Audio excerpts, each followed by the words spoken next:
Friends, today we will discuss about a special case, that 8 planets in the 12th house. This is a example in front of you in which you see there are 8 planets in a sign. The sign is Capricorn and Rahu is in the 6th house, Cancer, and the planets are in the 12th house. So we will discuss about the planets in the 12th house and in a sign. It is a rare combination which happened in 1962, and let us try to understand how we will predict on such a chart or such charts, how the predictions can be given. In traditional astrology, what they get confused is that when we talk about all the planets, they are lords of all the houses. Like Mercury is the lord of 5th and 8th place in the 12th house, 11th house lord also plays in the 12th house, all the planet houses play in the 12th house, 6, 8, 12 house, lords also plays in the 12th house, trine house lords also plays in the 12th house, Upacha house lords also plays in the 12th house, Kendras or quadrants lords also plays in the 12th house. Now how will we be able to give the prediction in such a case, in case we are talking about Nadi astrology? It is very simple.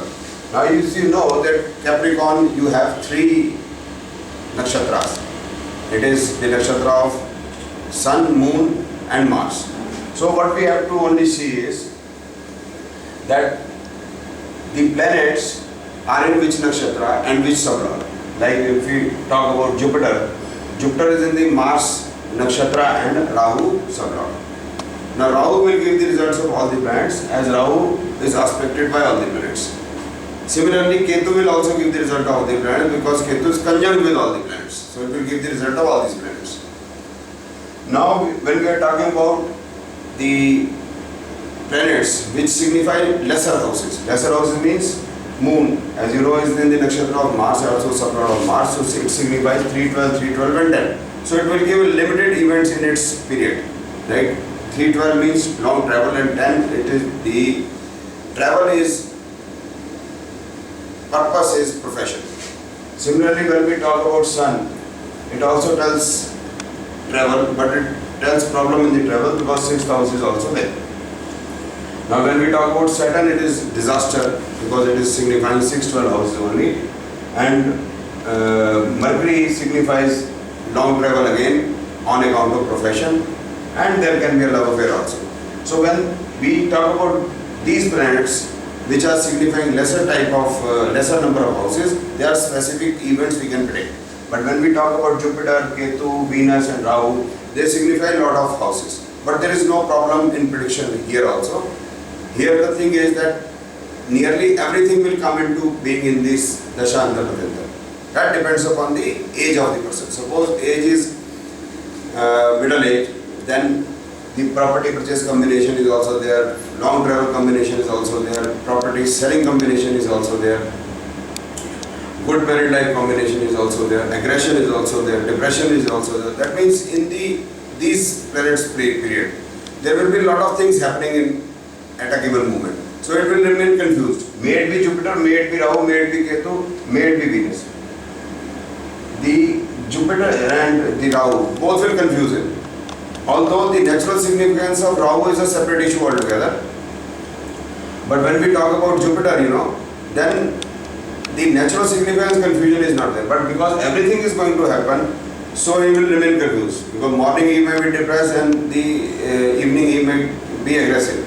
Morning something is not happening, in the afternoon everything happens perfectly alright because there are positive houses also and there are negative houses also.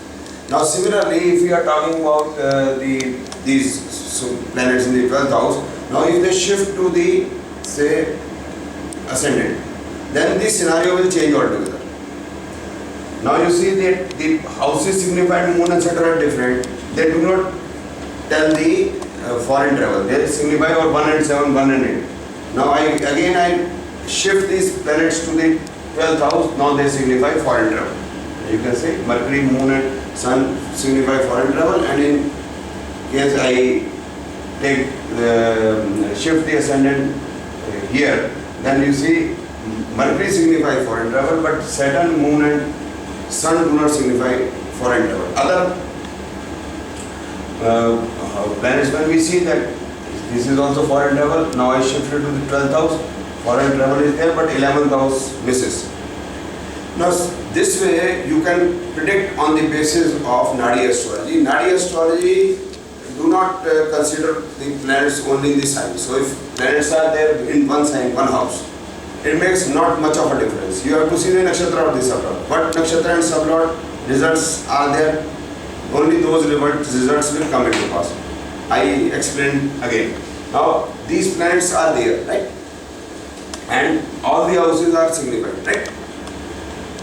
You don't see it here, you just see it here and you can predict. Like in Ketu, Rahu and Jupiter, everything will happen. I show you one example in which all the planets are not in a house, but Rahu, Ketu, Shani, they signify nearly all the houses. Now let me explain it like this. This is the example. Now you find that 4 planets are here, 2 planets are here, 1 planet here, 1 planet is there. Not all the planets in the Pandava, but you see Rahu, Saturn and Ketu, they signify a lot of houses. Now 1, 2, 3, 4, 5, 6, 8, 9, 10, 9, 11, 12. 10th house is not there. But all the houses are signified. So he will also remain confused in the Rahu, Ketu, Mercury, Saturn and Sun period. As he will also remain confused in the Ketu, Rahu, Venus and Jupiter period. So many things will happen in this period and everything is happening, means profits, losses, problem in the house, good relationships, building outside, breaking somewhere, the things like this. So it is not important where the planets are in a sign, it is more important which nakshatra and the sublot they are signified, and you just see these houses in the chart. Here, the Nadi chart, the nakshatra and the sublot, and you just get the results. Thank you very much.